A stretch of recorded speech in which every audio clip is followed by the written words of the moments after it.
Now in this video I'm going to show you how to configure Read and Write to read back your exam paper, which is in a foreign language.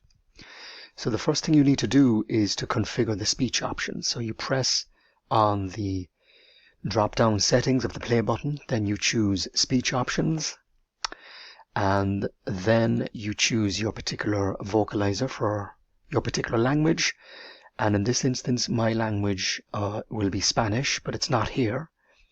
So I choose search, and then I scroll through and I find that language. So there we are, Spanish Monica. I tick that and I press OK. Then I go back in and I choose Spanish Monica. I test the voice. Then I press OK.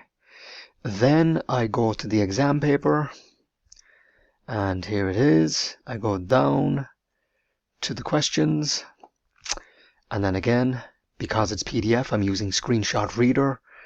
I just make sure that it's enabled correctly. Now you can play around with this. You can also choose Use Text Reader for speaking, but I'm not going to do that for the purposes of consistency.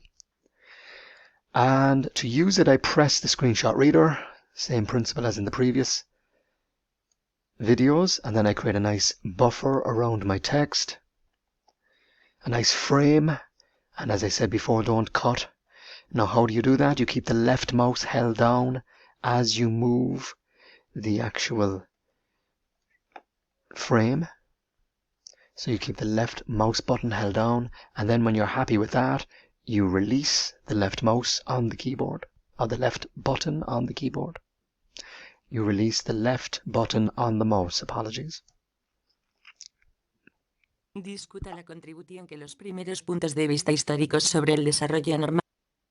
And again, you just simply press the play button. Now in this example I have multiple monitors and the Screenshot Reader just opened in another monitor. For you, this will be on the same monitor, so you won't have this jumping to another screen. But you just simply press the play button again to play back that. Discuta la contribución que los primeros puntos de vista históricos sobre el desarrollo normal han tenido en nuestra comprensión de la psicopatología moderna.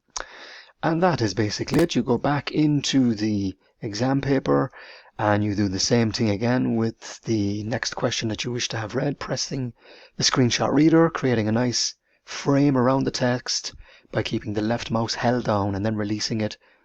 And that is basically it. So thank you for watching.